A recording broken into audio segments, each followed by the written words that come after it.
Another Top 5 Tuesday. And I really need to change the name to this to Top 5 Weekly. Let's get into it.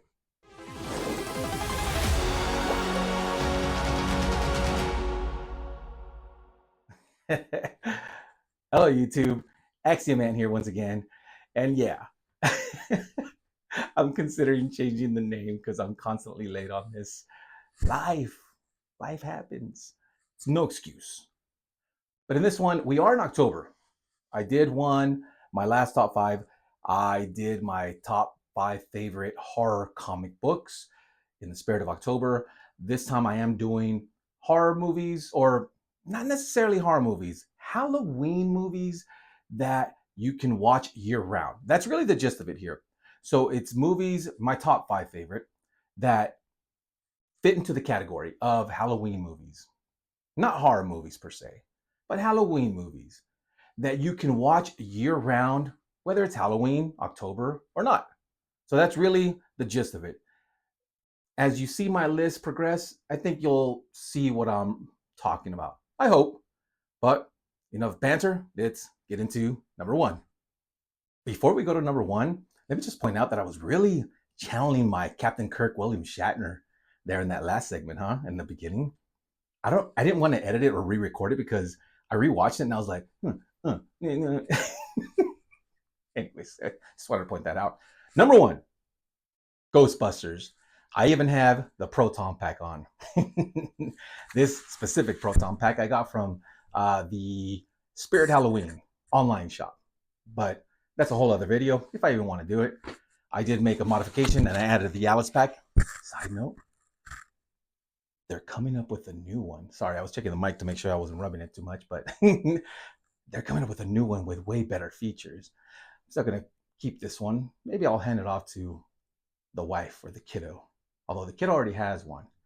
I'm getting off track here. Ghostbusters is one of my favorite movies, not just Halloween, October movies. It's just one of my favorite, easily top five movies of all time. Bill Murray, Dan Aykroyd. I mean, and then just the stories behind the making of Ghostbusters. There's so much history there. Guys, I encourage you guys to watch a documentary, ladies and gents, about the making of Ghostbusters. It's just so awesome. The soundtrack, the cast, the story, the jokes. Oh, it's so good. It's so classic. I was one of the kids that used to watch the cartoon. I go that far back when Slimer was like a friend to the Ghostbusters. You got to watch the cartoons to understand that one. But yeah, Ghostbusters, it's so good. It's so classic. The original one, I like what they've done with the sequels. Not so much the 2016 one, but that's a whole other video. And yeah, the McKenna Grace one, the Afterlife, Ghostbusters Afterlife, I really liked it. And then the follow up to that, I actually had an experience with the actress McKenna Grace. My daughter went to Dallas Fan Expo and took a picture with her. She's totally awesome. Check that out. Yeah, she was so cool. But check this out. Eh? Oh, yeah. You gotta love that sound. And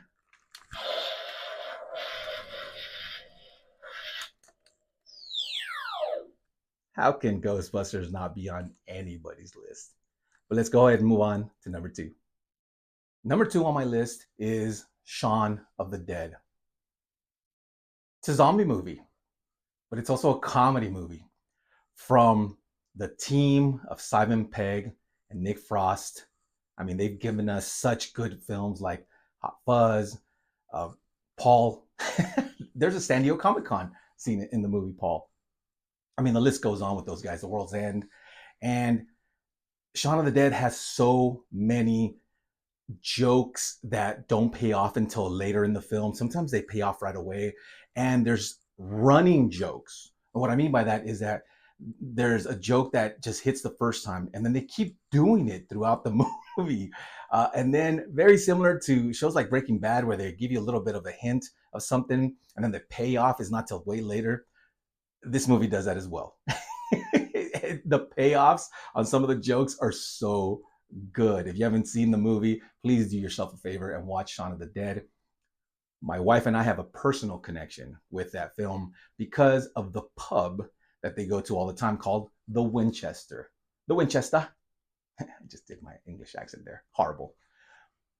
We used to visit a pub in Santa Ana, California called the Old Ship. There's still one in business in Fullerton, California. Go visit that spot. We were regulars at the Old Ship, and part of the reason was because Shaun of the Dead has something to do with that. Not all to do with that, but there was something there. We became regulars to the point where every time we showed up, and after we said hello to all the other regulars and the staff, pints of our favorite beer, of our favorite ale, Fuller's London Pride, and right there, would already be poured for us. Yeah, that's super cool. So that's just a little side note, personal story. And we love the movie, both my wife and I. We love that movie. You Got Red on Ya. You've seen the movie, you know exactly what I'm talking about. But watch it for the laughs, for the hidden jokes, for the payoff jokes. It's such a good view, not just in October. And that's kind of the point here. Year round, you can watch that movie. But let's go ahead and move on to the next one. Number 3 on my list is The Addams Family. The original Addams Family film with Christina Ricci as Wednesday Addams. Now, I know that there's the show on Netflix that's gotten a lot of popularity. I love the show too. We all know the dance and all of that at this point, I think. And it's not because of that. Raul Julia's performance. Oof, I can't believe that the last film he ever made was that Street Fighter movie, but that's neither here nor there. He is amazing in this film, ladies and gents. If you haven't watched the Addams Family film, the original one, the sequel to it is just as good in my opinion, but I'm talking about the original one. There's so much comedy in there that goes underrated. Much like Shaun of the Dead, there's a lot of comedy in it, but this is almost like, people like to call it a cult classic. A film is a cult classic. I guess you can consider The Addams Family that. I wouldn't, because it's so much bigger. If you rewatch that movie or just watch it in general, Raul Julia gives a phenomenal performance as Gomez Addams. That's not to take anything away from any of the other actors, especially the new actor. I forget his name, but I think he's playing an amazing role. As he actually looks more the part to the original Gomez Addams. I know a lot of people gave him a lot of shit for that, but hey, it is what it is. If you look at the original caricatures, yeah, he fits more of the role. And Catherine Zeta-Jones, I mean, who cannot like her? But Morticia, Wednesday, Christina Ricci, Pugsley, Christopher Lloyd as Fester Addams. People forget that Doc Brown, played Fester Addams. I mean, the cast is phenomenal. And then the jokes just hit. One of my favorite scenes in the movie is Gomez Addams' disdain for the kids' play that's happening. That's all like fun and wholesome, and the kids are singing like a little Christmas song kind of thing. And it isn't until his kids show up and start doing this sword fight where blood starts spurting everywhere that he finally cheers up. But it's his disdain for watching the wholesome kids put on their performance straight to the funny bone. It makes me laugh. It cracks me up every time where he's just like, it's so underrated. But I could talk about the Addams Family all day long. Let's move on to number 4. If you're enjoying my content, please hit the like button, subscribe to my channel, hit that notification bell so you're notified every time I drop a new video. Most importantly of all, thank you for watching. Thank you for watching. Number 4, as if it's not obvious, as soon as I flip to this one, to this part of the video. It is a Harry Potter movie, but specifically it's Harry Potter and the Prisoner of Azkaban. My favorite of the Harry Potter movies. I am a Ravenclaw, the blue, hence the blue, and of course the patch. But why Prisoner of Azkaban? It's the first time that the movies, the film, films moved from a more wholesome, from part one and part two, to the darker type of take on the world of wizards and witches. They had to, because the books dictated it almost, with the introduction of the Dementors. If you haven't seen the film, or the films themselves, because these creatures do come out throughout the series, throughout the rest of the films, these are creatures that are just hooded. The only thing that you can see is a mouth, and what they do is they take away all your happiness. They feed on joy. Not to be joyous themselves, but that's just what they do. That's what these magical creatures do. They're like the worst kind. And the worst thing that you can get from them as a punishment is to have them take away your soul and just hold it in their dark depths forever. Ooh. Yeah, imagine the first two films being very kid friendly, and then all of a sudden you introduce these creatures. So it did have to take a darker turn, hence the change in director. It went from Chris Columbus to Alfonso Cuaron, and he gave us a whole new world. He gave us the robes that we so well recognize now. These robes with the, with the uh, pointy hood here, this kind. These are now the most recognized or official robes of the wizarding world, and it started with Prisoner of Azkaban. There's something to be said about that. Not to mention the wands themselves changed. They went from being kind of generic, to more unique, more stylized, and more set to the characters, which I have a problem with, but I'm not going to get into that right now. I think I've mentioned that in another video. On that note, I do have my own wand. Oh, try not to mess with the microphone too much. Sorry, ladies and gents. And this is not just any wand. This I had custom made just for myself from a shop called Alevins. I'll put a link in the description below. But I had this custom made. This is walnut, 13 inches, unicorn hair. Yeah. Yeah, I'm that level of Potterhead. All right, relax. Nerd. Check that out. I'm going to include a video of a close up, because my wife actually also, well, she didn't. I had this made for her, but she also has a custom wand. You know what? Let me just do a close up here. Again, we got these from an online shop called Alevins. You'll notice that my wife's wand has more of that scorpion tail look and more of that Gregorovich, kind of like Victor Crumb's watch from the film Goblet of Fire. It's everybody's favorite. I like it too. I love my wand, but you can't deny that hers is pretty damn cool. So there you have it. I can keep going and going. This is probably the longest one of the top 5 of the whole set, but it's because I'm such a Potterhead. I love the wizarding world that J.K. Rowling created. I'm just a huge fanatic, but specifically as far as the films are concerned, which is what's the whole point of this video. Is not the books or anything else other than the films. So that is my favorite that I watch year round. If I'm going to have a Harry Potter movie in the background, it's Prisoner of Azkaban. But let's move on to number 5. Number 5 on the list is American Psycho with Christian Bale. Yes, Batman himself.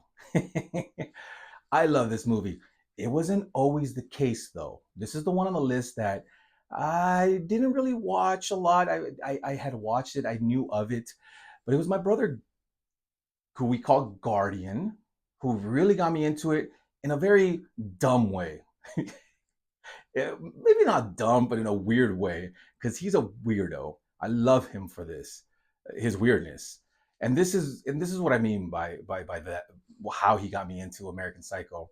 He would quote the movie in the most randomness way possible. He'd take a quote that wasn't even like one of the more famous quotes, because there's so many. You can quote this movie all day long, ladies and gentlemen. If you haven't seen it, then you need to. And if you have, you know exactly what I'm talking about. From Dorsia, you know, and things like that. Sea urchin ceviche. Come on now. Oh yeah, we all know what these lines are. But my brother would not pick those lines. He would say things like mistletoe alert. If I explain what that is, I'd be talking for quite some time, and I'm trying to keep this video semi short.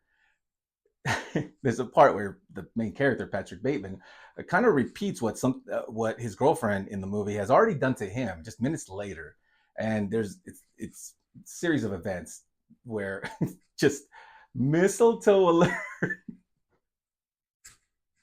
Yeah, you guys are watching this part and you're like, what does that even mean exactly?